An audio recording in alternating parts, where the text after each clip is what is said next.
Partha Dey. Hi. Welcome to InnoHEALth. Could you tell us about yourself? Yeah, I work for IBM. I lead the healthcare practice for IBM in India, and I come with a healthcare background only, working for more than around 25 years in the industry. Okay. So what brings you to InnoHEALth? Oh, it's an excellent forum. Dr. Singh is a very respected person, and we know him for years now. As always, I'm excited to work with him and join him in any of the endeavor that I do. I'm part of InnoHEALTH for quite some time now, for the last year, and also part of some of the InnoHEALTH other forums. I keep talking in InnoHEALTH in the webinar, etc.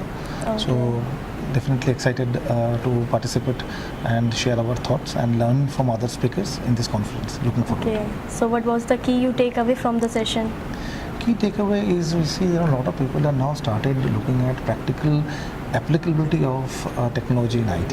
It's good to talk in conferences and have round table and debate around it, but it's important that we take it forward to the grassroots level, to the hospitals, to the providers, doctors and the patients. What I found out now during the discussions, a lot of people are really talking about doing something for the end users. It is not limited to what we're discussing here about the hospital administrators and the technology providers. This is something exciting more this year. Okay, so what are the anticipated challenges in the next few years?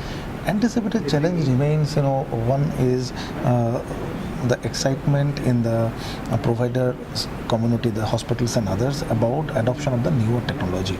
Okay. Always anything new that comes, we always have some apprehension. So similar thing happens when the smartphone came in. I remember I struggled a lot with my smartphone and feature phone, and then I was kind of not adopting smartphone for some time. Now can anybody thought about it nowadays and say that okay, you are not able to use smartphone, right? The smartphone is smarter than your feature phone, but yes, we had even struggled. So similarly, there's adoption challenges, and accepting any new challenges is a similar barrier for adoption of the technology that we are seeing. But otherwise, we think there has to be some amount of push from the government as regulators also, so that everybody is having at least certain level of technology adoptions and certain level of accurate data is being collected. Now, we keep talking about artificial intelligence and whatnot, but if the data is not there and the accurate data is not there, then all these discussions will go nowhere. So it's very important for us to look at the transaction system and collect those data, analyze those data, and do something which will finally impact the end customers. Okay, thank you so much, sir.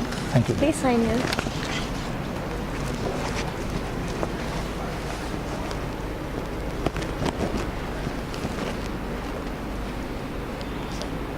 Very cool.